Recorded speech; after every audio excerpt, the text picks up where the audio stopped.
अस्सलाम वालेकुम मोअज़्ज़ज़ ख़वातीन व हज़रात, प्रोग्राम हस्बे हाल के साथ मैं हूं आपका मेज़बान अली मुमताज़।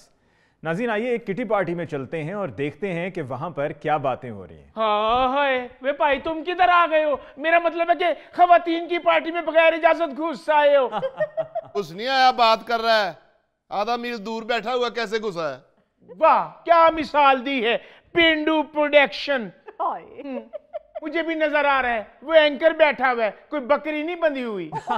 ओ मैं पेंडू प्रोडक्शन हूं तो तुम कौन सी शहर की बारबी डोल हो? तुम्हारा ससुर जमीन ना बेचता तो आज भी तुमने मुल्तान में देसी अंडे इकट्ठे कर रहे होना था। मेरी हिस्ट्री बाद में बताना, पहले उससे तो बात कर लो। मैं नहीं इतनी जल्दी फ्री होती किसी से। तुम ठहरो, मैं करती हूँ बात। Hello handsome, how are you, how do you do? मैं ठीक हूं, आप ये बताइए कि आज की पार्टी का एजेंडा क्या है? चुगलियां और असी इथे एटम बम की तरकीब डिस्कस करने ਲਈ ਆਈਆਂ ਵਾਂ। अल्लाह माफ करे, हम क्यों करेंगे चुगलियां? बातें करने के लिए इकट्ठी हुई हैं। बड़े दिन हो जाते ना एक दूसरे से मुलाकात नहीं होती, इसलिए किटी पार्टी अरेंज कर लेते ताकि आपस में बातें हो सके। बाजी नाजिया की तरफ देख के तो लगता है जैसे हम फतेहपुर मेले पे आई हुई। माना बाजी आज थोड़ा खाना ज्यादा अरेंज कर लेना। क्यों? नाजिया आई हुई है। नाजिया कौन सी पहली दफा आई है, बल्कि ये सबसे पहले आती है। मैं ना आऊं तो आपकी किट्टी पार्टी सजती भी नहीं है। बिल्कुल सही कह रही। पिछली पार्टी पे इसने इंग्लिश म्यूजिक पे कैसी देसी धमाल डाली थी। मेरा इतना कीमती डेकोरेशन पीस भी तोड़ गई थी। हाँ तो नाजिया डांस करेगी तो लैंड स्लाइडिंग तो होगी ना। अरे मैंने आपका दिल खुश करने के लिए हल्की सी धमाल डाल दी थी। मम्मी बाहर वो रानी आंटी आई हैं। तो बाहर क्यों खड़ी हैं? अंदर लेके आओ ना उनको। वो मम्मी ने कहा है कि उनसे पूछे बगैर किसी भी मेहमान को अंदर नहीं आने देना। टूट पहने, तुम्हें मेरी एक ही बात याद है, मैंने तो तुम्हें यह भी कहा था ये बात किसी को बतानी नहीं। क्या दफा हो, लेकर आओ उन्हें। अच्छा जी। तुम्हें पता है तुम्हारा ये क्यूटू सा बेटा मुझे बहुत पसंद है। मैं जब भी आती हूँ ना बैठने से पहले मुझे बता देता है कि मामा ने तुम्हारे बारे में क्या क्या बातें की हैं। असल में बेचारा कमजोर बहुत है ना, ज्यादातर बातें इसकी टीड में नहीं रहती। माना मैं तो कहती हूँ अपना खाना भी इसे खिला दिया करो, हमारा भी वजन कम हो जाएगा, इसकी भी सेहत ठीक हो जाएगी। देखा डॉली, इसने मुझे फिर मोटा होने का ताना दे दिया है। ओ तो मोटी हो तुम कौन सी 100 मीटर की रेस में हिस्सा लेती हो? देखा देखा देखा, इसलिए मैं कह रही थी कि इसको नहीं बुलाना। नहीं बुलाना था तो पहले बताना था, मैं से ही इतना महंगा मेकअप करके तैयार होके आई हूँ। ये तुम अभी मेकअप करके आई हो? इतनी बेचारी अनलक्की है, जितना मर्जी मेकअप करवा ले इसकी स्किन में जज़ब हो जाता है। तुम्हें क्या तकलीफ है? मेरी सेंसिटिव स्किन है, तुम्हारी तरह नहीं मोटी चमड़ी। लेडीज कबड्डी टीम की कैप्टन। बस बस बस, औरतों के जब मेकअप और हुस्न पर बात आती है ना तो झगड़ा शुरू हो जाता है, लिहाजा एहतियात कीजिए। हाँ जी। मुझे खुद इनकी ये बात अच्छी नहीं लगती, जहाँ बैठती हैं झगड़ना शुरू कर देती हैं। इनसे तो रानी अच्छी है, हर बात पे मुस्कुराती रहती है। ले रानी, उसने कॉस्मेटिक सर्जरियां ना करवाई हो ना, वो हंसती हुई भी जहर लगे।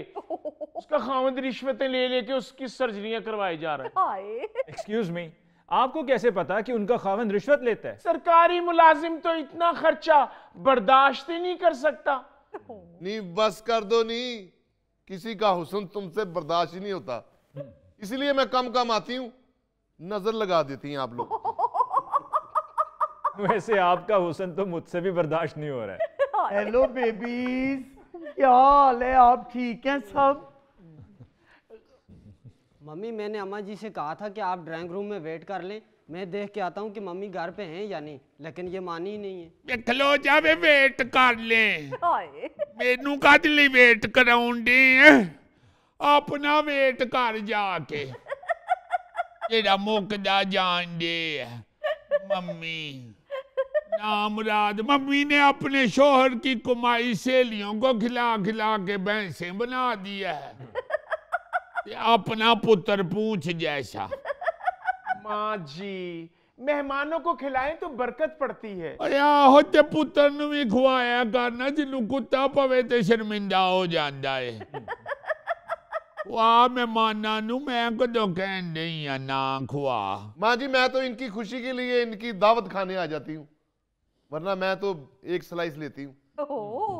आहो भैना एक स्लाइस भी मान जावे तेरे मुंह च जान आस्ते ते बड़ी गल है। एक्सक्यूज मी शबाना, हम यहाँ पार्टी पे आई हैं या दर्द सुनने आई हैं? हेलो माँ जी, how are you? Looking very smart. Hello होएगी तेरी मां, मैनू ना हेलो हुलो कहो, सीधा सलाम करिया कर, है को गल करन वाली।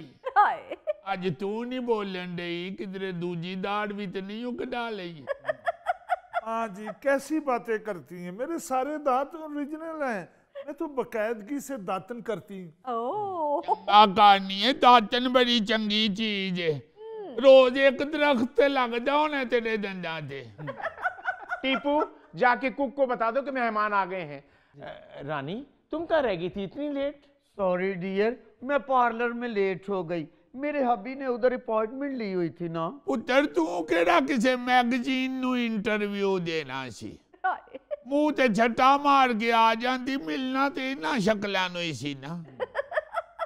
नाले तेरे मुंह ते पार्लर वालियां नु किन्नी कु देर लग गई होनी। आज जिन्नी देर पेंसिल कढ़न ते लगदी है इन्नी देर च तेरा मेकअप हो जांदा है। माँ जी मेरे हस्बैंड मुझसे बड़ा प्यार करते हैं, वो कहते हैं कि मेकअप के बगैर घर से बाहर ना निकला करो। आओ सोचदा होना थोड़ी जी ते मुंह ते लेयर चढ़े। जिन्ना तेरा हबी तेरे नाल प्यार कर जाए ना, ए ना किधरे अपने दफ्तर दे काम नाल करे ते मुल्क ठीक हो जावे। अच्छा, जहाँ चार औरतें इकट्ठी हो जाती हैं ना, वहां पर सबसे पहला मौजू मेकअप ही होता है। या तो एक दूसरे की मेकअप की तारीफ कर रही होती हैं या कीड़े निकाल रही होती हैं। हाँ जी। मेरा तो मेकअप से दिल ही चढ़ता जा रहा है, इतनी दो नंबरी, अब कहाँ से बंदा ढूंढे असली ब्रांडेड मेकअप। मैं तो इसीलिए अपने शैम्पू भी यूके से मंगवाती हूँ। या उतरिए लस्सी नाल सिर धोविया कर, शैम्पू ने तेरे सिर दा की सवार लेना। ये वाल ज्यादा सिल्की करने नहीं ते चौलां दी पेछ नाल धोया कर। अली भाई इनको ही पड़ी होती है मेकअप की, आई डोंट केयर। मैं तो सिर्फ महंगी गाड़ी को पसंद करती हूँ। वाह, केड़ी महंगी गाड़ी या जूती ते तू ट्रैक्टर चलाउन वाली पाई। अम्मा खुद खुली जूती पहन के आई हूँ, शबाना म्यूजिक लगा देती है ना, फिर उतारनी पड़ती है जूती। तुम सुनाओ रानी, नए घर की डेकोरेशन हो गई? अरे क्या बताऊं शबाना, घर के किसी भी फर्द को लोकल चीज तो पसंद ही नहीं आती, इसीलिए हम सारों ने प्लान बनाया है दुबई जाके शॉपिंग करेंगे। ओए तो तुम चाइना क्यों नहीं जाती? हम तो सारे घर का सामान चाइना से लाती हैं। ये कौन है? अम्मा ये डॉली है जिनका कोने पे घर नहीं है। अला वेड़े ना दे ते गली दा पानी बड़े ऐसी ते चाइना दा सामान किथे रखना ने। अम्मा जी वो हमारा पुराना घर था, अब तो माशाल्लाह अमजद ने 25 कनाल का फार्म हाउस बनाया है। जिंदा रवे अमजद। सवेरे ते महल्ले दे बच्चियां कोलों मोटरसाइकिल नु धक्का लुआउण दे आसी। शबाना कब खोलने खाना? माँ जी आप उन्हें क्यों तंग कर रही हैं, उन्हें एंजॉय करने दें अपनी किटी पार्टी, यही बातें तो होती हैं इस तरह की पार्टीज में। अली भाई आई एम सॉरी, मैं अपने शौहर के अलावा सबको भाई कहती हूँ। चंगा करनी है पुत्र, एहतियात जरूरी हुंदी है। एक्सक्यूज मी अली भाई जी, नए मॉडल की पोर्शे गाड़ी आई है, वो आपने देखी है? Very beautiful. नहीं मैं सिर्फ अपना बजट देखता हूँ, इतनी महंगी महंगी गाड़ी नहीं देखता। क्यों आप ले रही हैं नई पोर्शे? हाँ कलर नहीं डिसाइड हो रहा। तेरा के गड्डी दा? माँ जी बहुत महंगी गाड़ी है, कलर डिसाइड करना पड़ता है। अदली वेखन नहीं है इतनी महंगी पोर्शे, कोई होर शे वेख ले। किथे खिलारनी हूं पोर्शे, 3 मरले दे मकान दे उतले पोर्शे च ते तुसी रहिंदे हो।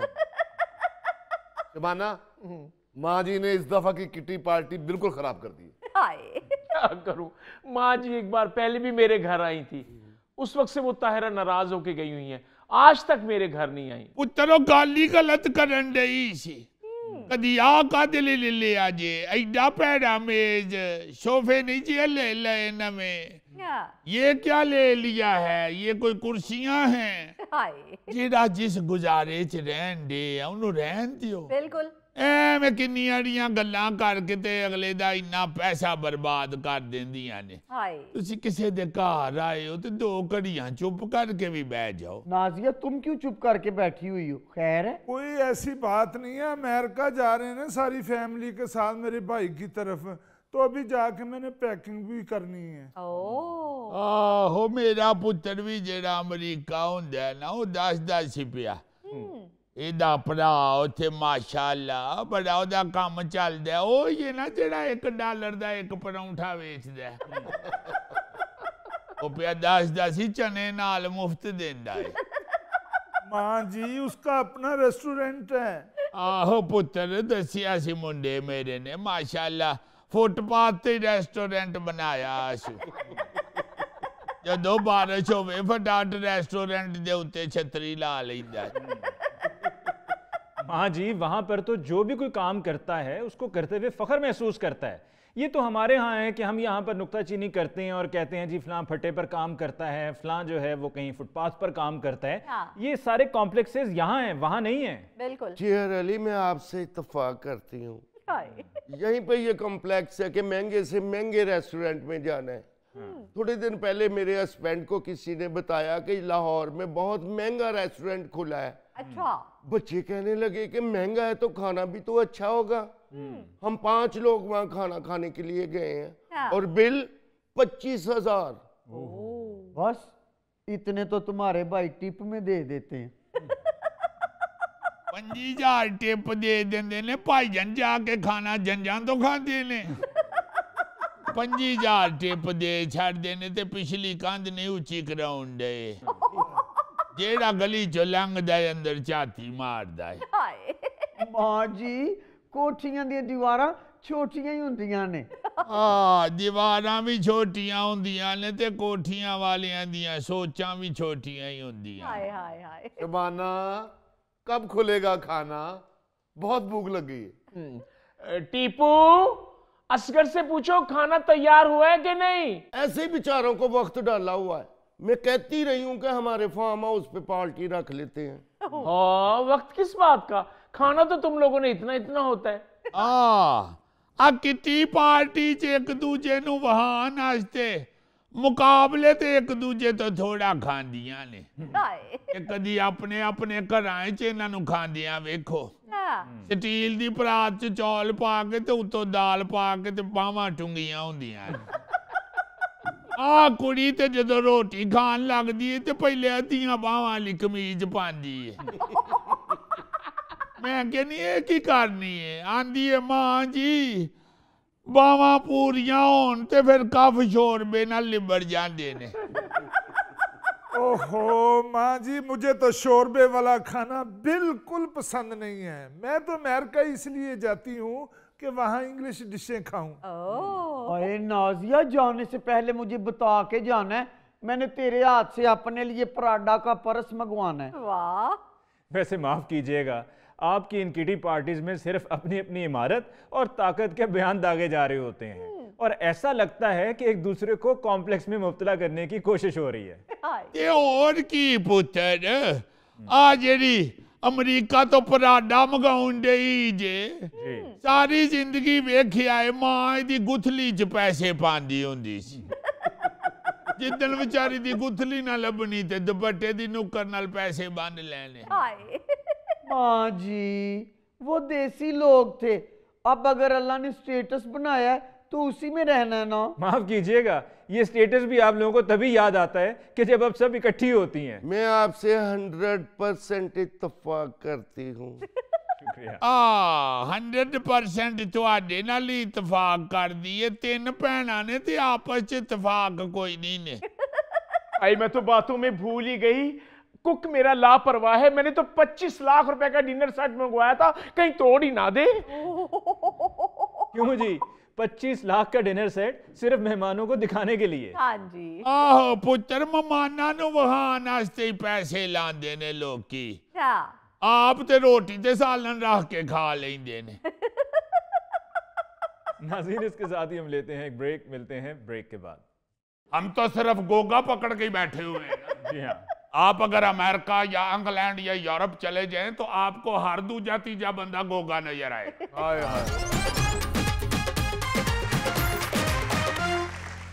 नाज़रीन, पेशी खिदमत है आज का खबरनामा। नायरीन, आजकल हमारे पाकिस्तान में गवर्नमेंट, गौर करें जरा, गवर्नमेंट अपने मुल्क के अंदर ट्रैफिक का नियाम बेहतर करने के लिए चालान की रकम बढ़ा रही है, जिस पे वही अवाम जिनकी बेहतरी के लिए ये करना चाह रहे हैं, वही अवाम जो है वो गवर्नमेंट के ऊपर तनकीद भी कर रही है, अपना गुस्सा भी निकाल रही है, बल्कि यूं कह लें कि गाली गलोच भी कर रही है। मगर अक्लमंद और तरक्की याफ्ता पढ़ी लिखी जो कौमें हैं वो अपनी खामियों को दूर करने के लिए कैसे कैसे कवानीन बनाते हैं और किस किस हरबे को इस्तेमाल करते हैं, जरा गौर करें। बरतानिया में मोटापे की शरह इतनी बढ़ गई कि हुकूमत ने शुगर टैक्स लगाने का ऐलान कर दिया।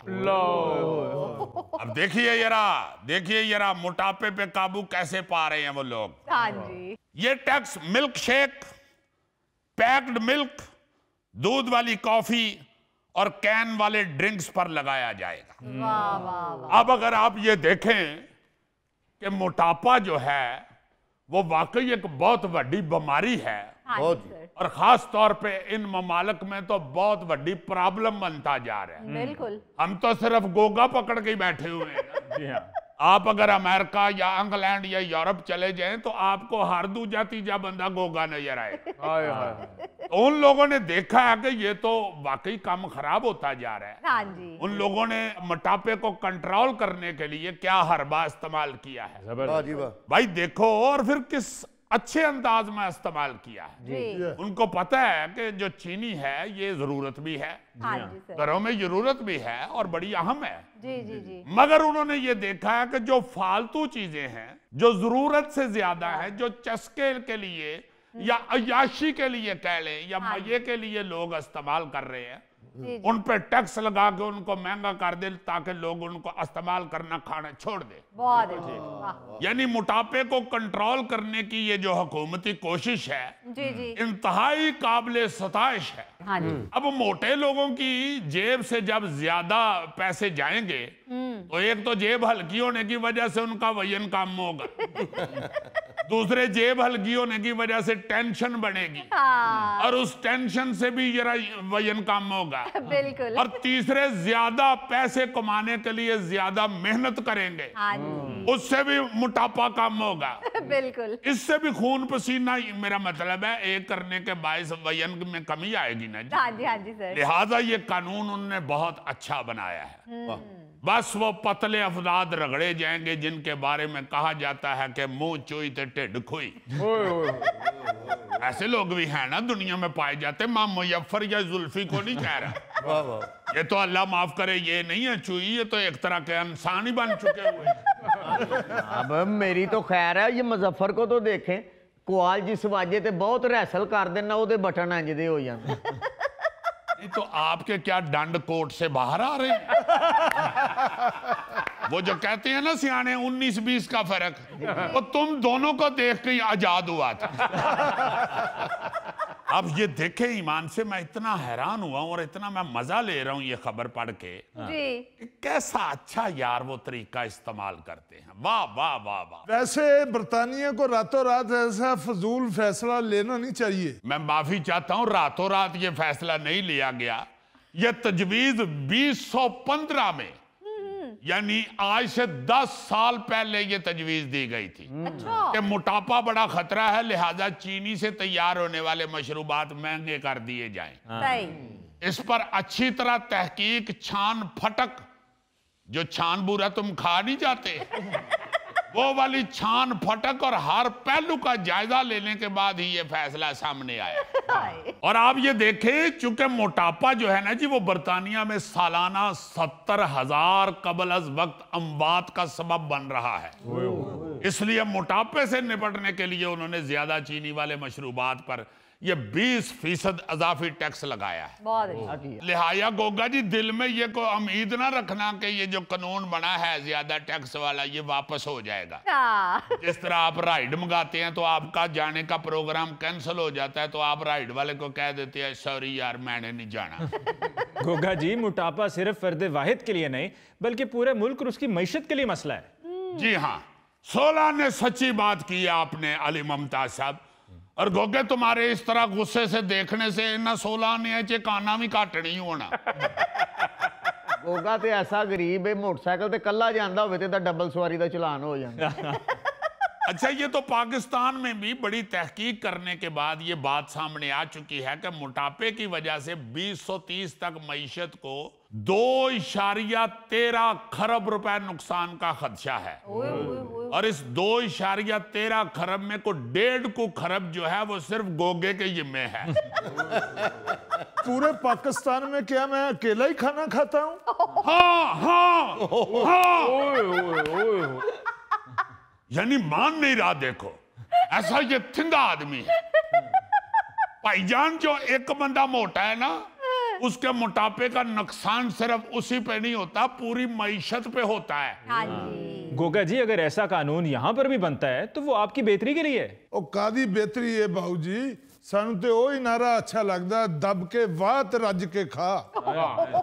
तू सिर्फ अद्धा नारा अपनाया है, तू सिर्फ रज के खा तक की महदूद है। दब के वाह भी तो सही ना पहले। क्या मैं अकेला ही पाकिस्तान में मुजरिम हूँ? हाँ गोगे, हाँ मिलॉर्ड जी, मेरी जिरा मुकम्मल हो चुकी है। ठीक है, मुल्जम को फांसी की सजा सुनाए। नाजरीन, यहाँ लेते हैं हम छोटा सा वक्फा। अली मुमताज साहब गौर कर रहे हैं। देखो जरा, आपके छापे में हाथ मार रहे हैं और अपने छापे के नेड़े नहीं किसी को आन देंगे। और सर जी, ये सेगमेंट की ब्रेक का नहीं कह रहा, इन्हें दुनिया टीवी दी सालगिरह दी मठियाई दा आधा डब्बा बाहर लुका के रखे है। गोगे, प्रोग्राम में वक्फा ना लो, खाने में वक्फा लो। तुम्हें पता है मोटे आदमियों की तादाद पूरी दुनिया में 1 अरब से ज्यादा बढ़ गई है। मैं तो सोच रहा मान ले पूरे 1 अरब मोटे इकट्ठे हो जाए अगर, ये तो जमीन नू धक्का ला के किधरे और ले जाए। अजीजी, कहीं ये सारे मोटे इकट्ठे होकर ऐसे कवानीन के खिलाफ हड़ताल ना कर दें। इनकी हड़ताल कामयाबी नहीं होनी। क्यों जी? इन्होंने हड़ताल ते भी बैठे हैं, ध्यान इन्हों का खान पीन वाली होना है। ओ भाई, ऐसे कवानीन अवाम की बेहतरी के लिए बनते हैं। और जी आप देखें, हर जगह इस तरफ को जा रहे हैं लोग। भारतीय रियासत केरला में फास्ट फूड पर 14.5% मोटापा टैक्स आयद कर दिया गया है।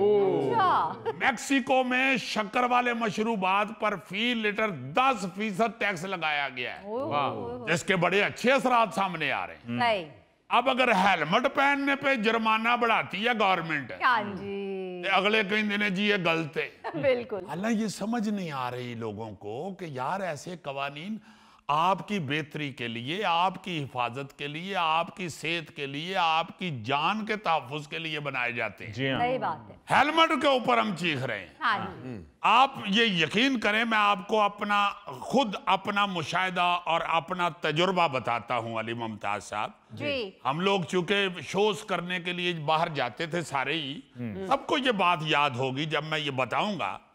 स्मोकिंग बहुत ज्यादा बढ़ गई थी। ये पहले भी एक दफा मैं अपने शो में सुना चुका हूं। जी जी। इतनी ज्यादा स्मोकिंग बाहर बढ़ चुकी थी कि स्टूडेंट्स जो हैं वो क्लासरूम के अंदर भी सिगरेट पीते थे। जी हाँ, टीचर पढ़ा रहा है और स्टूडेंट्स ने सिगरेट लगाया हुआ है। उन लोगों ने जब ये देखा कि ये जो स्मोकिंग है जी, इसकी वजह से बड़ा काम खराब हो रहा है, हार्ट की बीमारियां बढ़ रही हैं, फेफड़ों की बीमारियां बढ़ रही हैं, हाँ जी, उन्होंने स्मोकिंग पे कैसे कंट्रोल किया है, ये सारा मेरा मुशाहिदा मेरे आंखों के सामने है। अच्छा। इधर से जब हम लोग जाते थे, हम में दोस्त सिगरेट पीते थे, आर्टिस्ट कई ऐसे थे जो स्मोकिंग करते थे। हर बंदे को जहाज के अंदर स्मोकिंग सीट चाहिए होती थी। अच्छा। पहले जहाज के अंदर स्मोकिंग सीटें को 5-6 लाइनें स्मोकिंग वाली होती थी पीछे, फौरन कहते थे जी स्मोकिंग वाली सीट जी। फिर आहिस्ता आहिस्ता उन्होंने जहाज में से स्मोकिंग सीट खत्म की। अच्छा जी। फिर एयरपोर्ट के ऊपर धड़ाधड़ सिगरेट पीते थे कि फ्लाइट है 8 घंटे की, इंग्लैंड जाना है, 7 घंटे किस तरह सिगरेट के बगैर रहेंगे। 5-6 सिगरेट पी के बजा के तो जहाज में बढ़ जाते थे। फिर उन्होंने क्या किया, उन्होंने एयरपोर्ट पे भी पाबंदी लगाई और पूरे इतने बड़े एयरपोर्ट के अंदर गोरों ने एक जगह पे स्मोकिंग रूम बना दिया। जी हाँ। हर बंदा जो 68 नंबर गेट से भी जिसने जहाज पे बैठना है वो भी और 5 नंबर गेट वाला भी, सब दौड़े लगाते थे, अपना अपना बैग पकड़ के बोर्डिंग शोर्डिंग करा के जाके स्मोकिंग रूम में घुस जाते थे। और वहां पे इतना धुआं होता था कि लगता था कि ये कमरा थोड़ी देर बाद उड़ जाएगा होते। फटाफट उधर 1-2 सिगरेट पी के तो दौड़ते थे। अब वो 7-8 सिगरेटों के 1-2 हो गए। हाँ। क्योंकि उस बंदे ने अब 68 नंबर गेट पे पहुंचना है, उसकी फ्लाइट का टाइम हो रहा है, उसको ये टेंशन भी है कि मुझे उस गेट पे बैठना है। हाँ जी। स्मोकिंग कम हुई। इसी तरह उन्होंने स्कूलों में क्या किया, कॉलेजों में क्या किया कि क्लासरूम के अंदर आप सिगरेट नहीं पी सकते। 6 महीने के बाद, साल बाद उन्होंने कह दिया अब आप स्कूल में या कॉलेज के एरिया में सिगरेट नहीं पी सकते। फिर उन्होंने पब्लिक प्लेसेस पर से स्मोकिंग खत्म की, बसों में से स्मोकिंग खत्म की, रेलगाड़ियों में स्मोकिंग खत्म की। आहिस्ता आहिस्ता फिर उन्होंने 7 सिगरेट को महंगा करना शुरू किया। जो चंद पैनियों में पैकेट आता था ना जी सिगरेटों का, वो 7-7, 8-8, 10-10 पाउंड का हो गया। अब 7-8 पाउंड जो है गोरे के लिए वो तो सारे दिन का पूरे घर का खर्चा होता है। हाँ जी। उन्होंने कहा कि सिगरेट छड्डांगे तो घर चलेगा।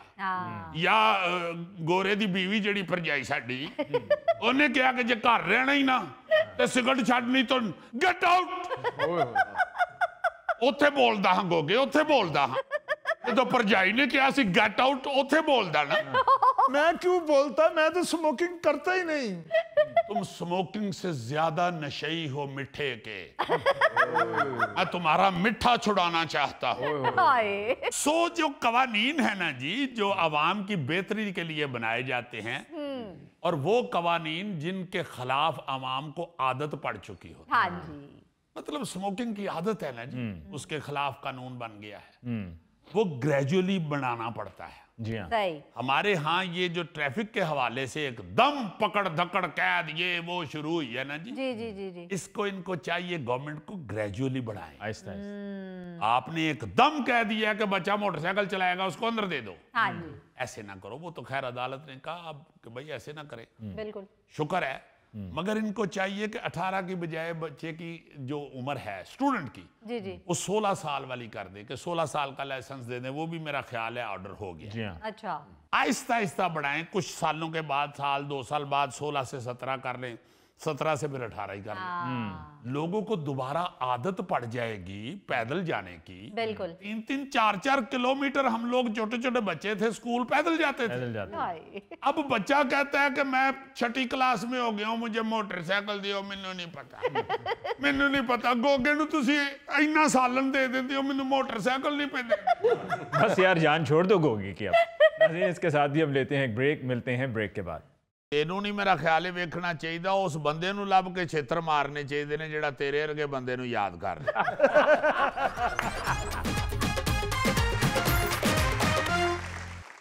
जी शेख साहब, क्या कहते हैं मुल्क के हालात के हवाले से? देखें अली मुमताज साहब, ये को पूछने वाली बात ही नहीं है। जी हाँ। ये तो पाकिस्तान का हर शख्स जानता है कि मुल्क के हालात कैसे हैं। जी। ये आपके जितने भी दानिश्वर बैठे हुए हैं सब जानते हैं कि मुल्क के क्या हालात हैं। जी चलें शेख साहब आप बता देना। इनमें से किसी को पूछ लें, ये गूंगे बिठाए हुए हैं आपने। शेख साहब बहुत अच्छे हालात हैं मुल्क के। आपकी शक्ल से तो नहीं लगता अच्छे हैं। मुझे छोड़े, मैं मुल्क की बात कर रहा हूँ। देखें गौरी साहब, मैं खुद यही कहता हूं कि आप इस वक्त बहस छोड़ें, बयानात की बजाय गरीब की तरफ तवज्जो दें। जी। मैंने तो ये भी ऐलान किया है कि अगर पूरी कौम में से किसी का कोई मसला हो, आपके साथ किसी किस्म का मसला हो, आप परेशान हैं, तकलीफ में हैं, दुख में हैं, तो तो फौरन लाल हवेली से राब्ता करें। पिंडी बॉयज बैक इन एक्शन। मैं करूंगा आपके मसाइल का हल, वो भी सिर्फ 3 घंटे में। अच्छा।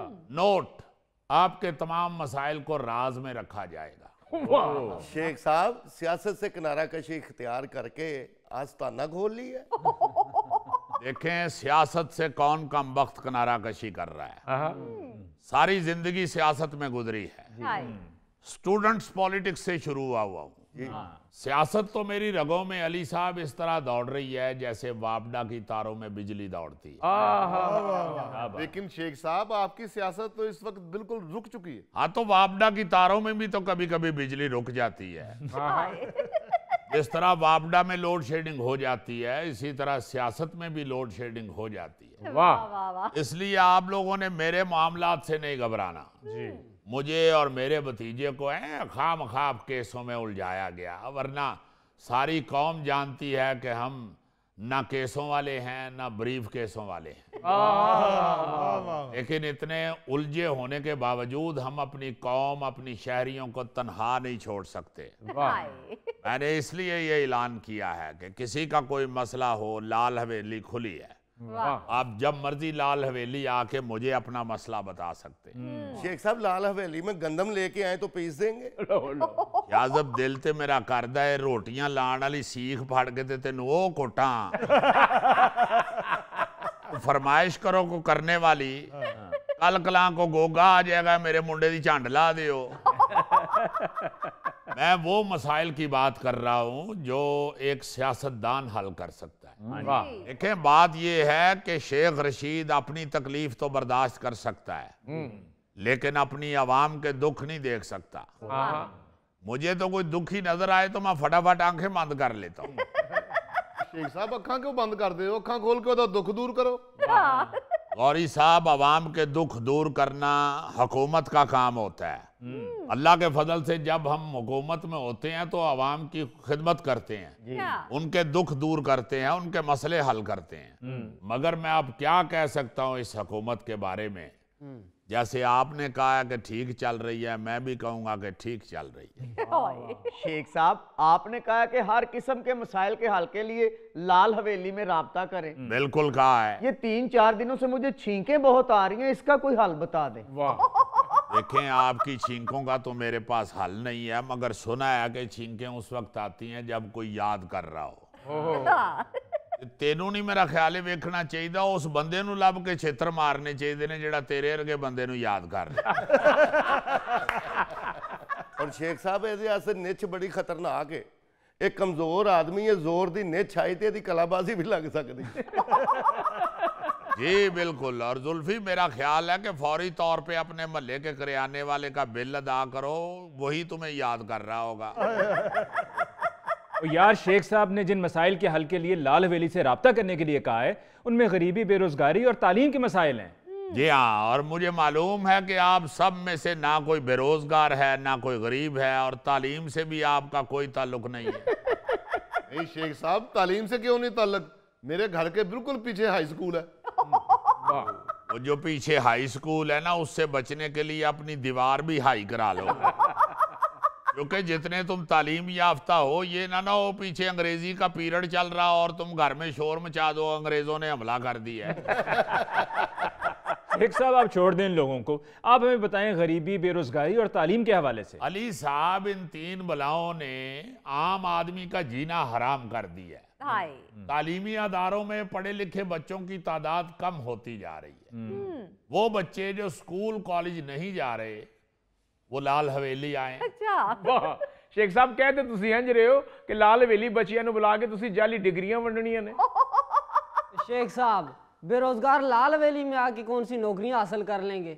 ओ यार, हो सकता है शेख साहब लाल हवेली गिरा के वहां पे नई इमारत बनवा रहे हो, काम तो लभ गया ना सानू। वैसे अली मुमताज साहब, मुझे बड़ा अफसोस है, आपके दानिश्वरों की सोच सिर्फ मिस्त्रियों के पीछे काम करने वाली। यानी आप देखें कि उसने रोजगार भी बेचारे ने वो ढूंढा है जो किसी बंदे के पीछे है, आगे नहीं है। शेख साहब, तालीम के हवाले से आपने बड़ी अच्छी गुफ्तगू की है। अली मुमताज़ साहब, मैंने रावलपिंडी में स्कूल कॉलेज बनवाने के लिए, तालीमी अदारे बनवाने के लिए बड़ी मेहनत की हुई है, लेकिन बदकिस्मती है कि आज पढ़ाने वाले ज़्यादा हैं और पढ़ने वाले कम हैं। मैंने तो वालिदैन से भी अपील की है कि खुदा के लिए अपने बच्चों को पढ़ाएं। बिल्कुल ठीक। अगर बच्चा पढ़ा लिखा नहीं होगा तो मैं आपको ये फिर कहूँगा कि आप एक अच्छी कौम नहीं तैयार कर सकते। जितनी देर तक आप बच्चों को पढ़ाएंगे नहीं, ये मुल्क कभी भी तरक्की नहीं करेगा, ये यहीं रुका रहेगा। लेकिन बदकिस्मती है कि कॉलेजों में स्टूडेंट्स की तादाद इतनी कम हो चुकी है कि कॉलेज ही नहीं लगते। थोड़े से स्टूडेंट वहां फिर रहे होते हैं, वो लगता है कि ग्राउंड चो कोई सप निकल आया तो महल्ले के बंदे देखने आए। आप बिल्कुल ठीक कह रहे हैं शेख साहब। देखिए कि कितनी कितनी महंगी जगहों पे ये सरकारी कॉलेजेस बने हुए हैं, अरबों रुपया खर्च किया हुआ हुकूमत ने। जी हाँ, और इतनी इतनी बड़ी इमारतों में तालिब इल्म है ही नहीं। वो ऐसे लग रहा होता है कि किसी ने गोगे की रोटी उठा के मुजफ्फर के आगे रख दी हुई। शेख साहब, मेरी रोटी को छोड़ें, आप ये बताएं कि आपके केस का क्या बना? गोगा जी, मेरे केस का तो खेस वाला हिसाब हुआ है। वो क्या कहते हैं कि मैं तो खेस को छोड़ता हूँ, खेस ही मुझे नहीं छोड़ता। शेख साहब, वो कंबल के बारे में है, केस के बारे में नहीं। आपको मालूम नहीं है, जितने खतरनाक केस बनाए गए हैं ना जी, उसमें कंबल खेस ही बन गए हुए हैं। देखें अब क्या बनता है। मेरे केस में 17 तारीख पड़ी है जी। सारे केसों की हालत सबके सामने है जी। मैं तो यार पाकिस्तान में था ही नहीं, इसके बावजूद केस बनाए गए। अली साहब, मेरे भतीजे ने कभी फैसलाबाद देखा ही नहीं, उसे 40 साल की सजा हो गई। मैंने खुद उससे पूछा है, मैंने कहा तुम फैसलाबाद गए थे? वो कहता है जी ये है कहाँ पे? तो मैंने कहा भाई शाहकोट से आगे, चनियोट से पीछे। कहता अच्छा, लायलपुर की गल कर रहे हो? आप यकीन माने कि उसे सिर्फ लायलपुर याद है, उसे तो फैसलाबाद का पता ही नहीं। शेख साहब, मेरा ख्याल है ਤੁਹਾਡਾ गुस्सा ਤੁਹਾਡੇ भतीजे ते ਕੱਢ ਰਹੇ ਨੇ। जाहिर है जी, उसे जब पता ही नहीं है कि फैसलाबाद कौन सा शहर है तो फिर मेरा गुस्सा ही उसमें निकल रहा है ना। छोटी छोटी बातों पे 10-10 साल कैद हो रही है।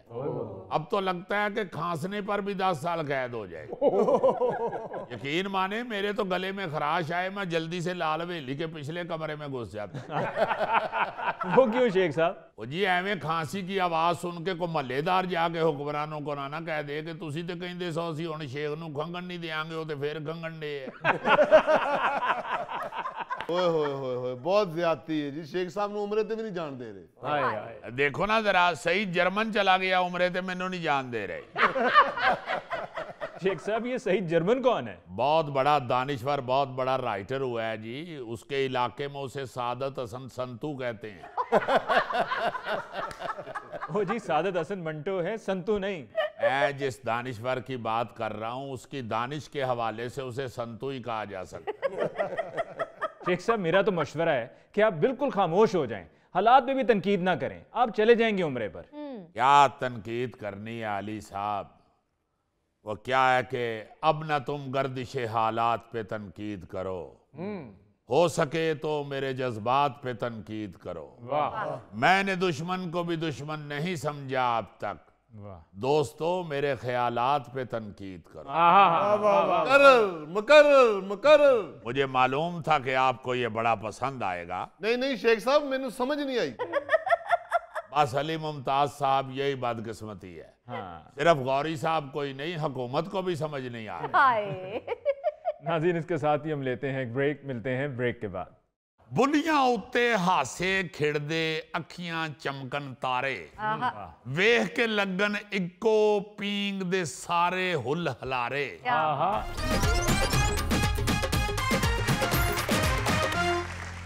अच्छा जी, मैं ये कुछ दिन पहले ना जी अपने क्लास फेलोज जो थे, स्कूल फेलोज, कॉलेज फेलोज नहीं, स्कूल फेलोज, उनमें से कुछ कॉलेज में भी हमारे साथ रहे जी, मगर कई और कॉलेजों में चले गए और कामों में पड़ गए। मैं अपने उन सारे जो स्कूल फेलोज थे उनके साथ दिन गुजार के आया हूँ। गुजरांवाला में। हाँ जी। और ये जो बात है, ये मेरा ख्याल है को 45 को साल बाद ये जो मुलाकात है ये हुई। उसमें बीच में कई दोस्त मिलते भी रहे, कई वाकई ऐसे थे जो 45 साल बाद ही तकरीबन मिले। अच्छा। हाय हाय हाय हाय हाय। अच्छा, वही गुफ्तगू थी, वही सारा कुछ था जो 45 साल पहले था।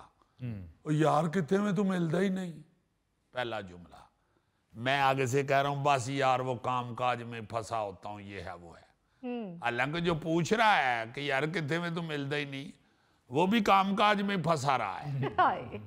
ये गुफ्तगू नहीं बदलती, वही होती है, वही बंदा अपने अपने स्यापों में फंस जाता है। बिल्कुल। कामकाज कई ऐसे मिल जाते हैं कि किसी को दूसरे शहर जाना पड़ जाता है, किसी को दूसरे मुल्क जाना पड़ जाता है। हाँ जी। तो दोस्त सारे बिछड़ जाते हैं। हाय हाय हाय हाय। और फिर जब भी मिलते हैं तो वो सारी चीजें जो हैं वो घूमना शुरू हो जाती हैं आंखों के साथ। अच्छा, जो वहां पे रह जाते हैं, जहां आप पले बड़े हैं या बचपन जहां गुजरा है, जी। उसी जगह पे जो रह जाते हैं वो वही होते हैं लकी लोग, जिनका वहीं को कामकाज मुआश का जरिया बन जाता है। या वो जेड़े कुछ भी नहीं करते तो उथे रह जाते हैं। जी। नहीं तो रोजगार की वजह से बड़ी बड़ी दूर लोग चले जाते हैं, बिछड़ जाते हैं। हाँ जी, बिछड़ जाते हैं, इधर उधर चले जाते हैं। बिल्कुल। मगर मैं ये हैरान हुआ बाखुदा अपने वो सारे दोस्तों को, स्कूल के दोस्तों को मिलके, कि ऐसे लग रहा था कि ये सारे वही हैं। अल्लाह सब के चेहरे जो हैं वो बदल गए हुए थे, बीच में मैं ही सिर्फ लड़का था। वाल सारे दे चिट्टे हो गए, कई आस्ते कंगी बकार हो गई। कई ऐसे दोस्त थे जिनके लिए कंगी बेमानी है या हेयर बुर्श जो है वो उनके लिए कोई कीमत नहीं रखता। बिल्कुल चेहरे बदल गए हुए, जिस्म बदल गए हुए, सारा कुछ बदल गया हुआ। मगर वो जो दोस्ती की आपस में एक चाशनी होती है ना जी, वो वही मौजूद थी। बड़ा मुझे मजा आया। मैंने कहा यार देखो, ये बचपन का दोस्त या बचपन के जो कुलीग्स होते हैं, हाँ जी, जो स्कूल फेलोज, क्लास फेलोज, ये जो अपना कॉलेज फेलोज, ये क्या चीज होते हैं, क्या चीज होते हैं कि ये अंदर घुस के बैठे होते हैं, अंदर छुप के बैठे होते हैं। जब आपके सामने आते हैं तो आपको ऐसे लगता है कोई तो मेरे अंदर ही सी, ये तो यही था, वो छुपा हुआ था कहीं। ऐसा मजा आया मुझे और ऐसा मैं हैरान हुआ कि वो सारे भी इसी तरह मुझे प्यार कर रहे हैं और मुझे मिल रहे हैं और मुझे उसी तरह लड़ भी रहे हैं, झाड़ भी रहे हैं। कित्थे में तू एडा, तू वेग वड्डा। बड़ा मजा आया मुझे, बहुत मजा आया। वाह। और मैंने फिर फील किया, थोड़ा सा वापसी पे मैंने नजर दौड़ाई तो मैंने कहा यार इसी तरह हमारे बुजुर्ग भी थे। जी हाँ। उनके भी जो वालिद साहब के जो बचपन के दोस्त थे वो उनके साथ फुल फ्री थे। उसमें मुझे याद आया एक बाऊ इस्माइल साहब होते थे, हाजी इस्माइल साहब, बड़ी प्यारी शख्सियत, बड़े हमारे नामवर गुजरांवाला के वो शख्स थे बाऊ इस्माइल साहब। तो मेरे वालिद साहब सिर्फ उनके साथ फ्री थे, मतलब बिला तकल्लुफ जिसे कह सकते हैं, क्योंकि वो उनके बचपन के दोस्त थे, कहीं साथ स्कूल में पढ़े हुए थे। और वालिद साहब ने जी कुछ खुददार सी तबीयत थी, कभी किसी को तकलीफ नहीं देनी, किसी को कोई काम नहीं कहना, को किसी। मगर बाऊ इस्माइल साहब जो थे ना जी, उनके साथ और उनके बच्चों के साथ भी बिल्कुल फ्रैंक थे। एक मिसाल दे रहा हूं कि उन्होंने कहीं जाना है ना जी, तो वो बाऊ इस्माइल साहब के बेटे बाऊ जवेद साहब, जवेद भाईजान हमारे बड़े भाई हैं, बड़े प्यारे, उनको फोन कर देते थे, और यार जवेद आ यार जरा गड्डी लेके आ फलानी जान चलिए। वरना हमारे साथ भी ऐसा नहीं थे करते। हमने भी अगर कभी कहीं कहा है ना जी किसी भाई ने कि आए मैं आपको गाड़ी पे छोड़ाऊं, जब गाड़ियां अल्हम्दुलिल्लाह पास आ गई भाइयों के, तो वालिद साहब ने कहा नहीं नहीं बस तुम जाओ, मैं पैदल जा रहा हूं। नहीं थे बैठते, एक उनकी अपनी तबीयत थी और अक्सर बुजुर्गों की ऐसी ही होती है। हाँ जी सर। मगर उनके साथ वो बड़े फ्री थे। बाऊजी बाऊ इस्माइल साहब के साथ अल्लाह ताला उनको करोड़ करोड़ जन्नत में जगह अता फरमाए, दोनों को ही, अब्बू को भी और आई साहब को भी। और उनके बच्चों के साथ भी ऐसे ही थे कि ये मेरे बच्चे हैं अपने, कोई बात। फ्रैंकनेस ये एक बड़ी अजीब सी चीज है। ये पता नहीं है क्या इसे मेडिकल साइंस में या साइकोलॉजी में पता नहीं क्या कहते होंगे, ये इंसान की साइकी में एक चीज फिट है। वो जो बचपन की तारें मिली होती हैं उनका कनेक्शन कभी नहीं टूटता। हाँ जी। बिल्कुल आपने ठीक कहा कि जो बचपन के दोस्त हैं, जो बचपन की यादें हैं, वो इंसान जब अपनी ज़िंदगी में आगे बढ़ता है तो जी चाहता है कि उनको दोबारा से बैठकर बात उन पर की जाए, उस वक्त को दोहराया जाए और वो जो खूबसूरत यादें हैं उनको एक दफ़ा फिर सामने ला के रिफ़्रेश किया जाए। वो सिर्फ उन्हीं दोस्तों के साथ मुमकिन होती है कि जिनके साथ अपने अपने बचपन गुजारा होता है, स्कूल में गुजारा हो या इवन कॉलेज में गुजारा हो। ओए होए होए, अच्छा अली मुमताज कहता है ना बचपन, तो फिर मैंने याद आंदा यार ये भी बुजुर्ग आदमी वरना माशाल्लाह लुक कैसी है कि ऐसे ही लगता है कि यार ये भी कोई कॉलेज बॉय है। अच्छा, ये सारे मामलात के हवाले से ना जी हमारे जो रिसर्चर हैं नूरुल अमीन साहब, अच्छा माशाल्लाह माशाल्लाह माशाल्लाह नूरुल अमीन साहब ने इंग्लिश लिटरेचर में मास्टर्स किया हुआ है। वैसे आप लोग समझते हैं कि नूरुल अमीन इंजज में रेगिस्तान चूंठ गुआचे है। ऐसा नहीं, इंतहाई पढ़ा लिखा और बड़ा अदबी आदमी है और बड़ा कल्चरल बंदा है। मैं बाखुदा उसकी बातों का बड़ा मजा लेता हूँ कि यार ये अपने कल्चर के साथ कैसा जुड़ा हुआ है। अच्छा, वो नूरुल अमीन ने एक नज्म लिखी है, वो पढ़ के तो मुझे ये अपना सारा याद आ गया कि मेरे क्लास फेलोज मिले जो महीना डेढ़ पहले। हाँ जी, हाँ जी। वो नज़म कमाल है, वो मैं आपको सुनानी चाहता हूँ, आपके और आपके हमारे नाजरीन के गोश गुजार करना चाहता हूँ। इरशाद इरशाद। नूर साहब कहते हैं जी, मेरे माजी विचों निकलियां ऐसियां कुछ तस्वीरां, हाय हाय, फोटो वेख के खूब मैं घुमिया याद दियां जागीरां। यार मेरे सन आसे पासे जिवें चन्न नाल तारे, भाइयां वांगू एक दूजे नू जान तो वध के प्यारे। बुलियां उत्ते हासे खिड़दे अखियां चमकन तारे, वेख के लगन इक्को पींग दे सारे हुल हलारे। बुलियां उत्ते हासे खिड़दे अखी चमकन तारे, वेख के लगन इक्को पींग दे सारे हुल हुलारे। इंज सन बावां गल विच जिवें प्यार दियां जंजीरां, फोटो वेख के खूब मैं घुमिया याद दियां जागीरां। क्या बात है यार। यार ये नूरुल अमीन साहब ने लिखा है? जी जी, ये नूरुल अमीन साहब ने लिखी हुई है। वो वैसे ही शक्ल से भोले से लगते हैं। वाह वाह, वैसे नूरुल अमीन साहब वर्गे बंदे बस चढ़न लगे हैं सिर जरूर बुए ना बजदा। यार बहुत फजूल बात है। आगे सुनो जरा। यारां दी उस मंडली ने सी की चन्न चढ़ाए। अब बचपन क्या याद कर रहे हैं। यारां दी उस मंडली ने सी की चन्न चढ़ाए, अपने रौनक मेले दे लई लख स्यापे पाए। बुढ़ड़े बाबे अद्धी राती नींदरों आन जगाए, ਵੱਡਿਆਂ ਦੇ ਸਭ ਹੁਕਮ ਹਦਾਇਤਾਂ ਹਾਸੇ ਵਿੱਚ ਉਡਾਏ। ਸਮਝ ਨਹੀਂ ਆਈਆਂ ਉਸ ਵੇਲੇ ਉਸਤਾਦ ਦੀਆਂ ਤਕਰੀਰਾਂ, फोटो वेख के खूब मैं घुमिया याद दियां जागीरां। वाह वाह वाह यार, ये तो कमाल है। जी जी, सुने जरा। मेले विच जो किस्मत दसी तोते ने सी झूठी, आप नजूमी दी सी पुठे लोटे वर्गी बूथी। यूरोप चीन जापान दे सानू झूठे खाब वखाए, मुड़ के शामी बुद्धू सारे अपने घर नू आए। वेले इंज मिटा छड़ियां ने हथों सब लकीरां, फोटो वेख के खूब मैं घुमिया याद दियां जागीरां। और बीच में और भी है, मैं जरा शॉर्ट करने लगा हूं, ये जरा आखिरी बंद सुनो। भुल गए अगले पिछले सारे कुछ भी समझ ना आया, जिम्मेदारी सिर ते ऐसा घुमन घेरा पाया। यारी बन के रह गई हुण ते यादां दा सरमाया, यारां कोलों खो के यार ए रोटी ने समझाया। एहो तेरे ख्वाब दा पिंजरा एहो ने तकदीरां, फोटो वेख के खूब मैं घुमिया याद दियां जागीरां। क्या बात है, बहुत अच्छे नूरुल अमीन साहब, बहुत अच्छे। नाज़रीन, इसके साथ ही आज के प्रोग्राम हस्बे हाल का वक्त खत्म हुआ चाहता है। अपने मेज़बान अली मुमताज़ को दीजिए इजाज़त। अल्लाह निगहबान।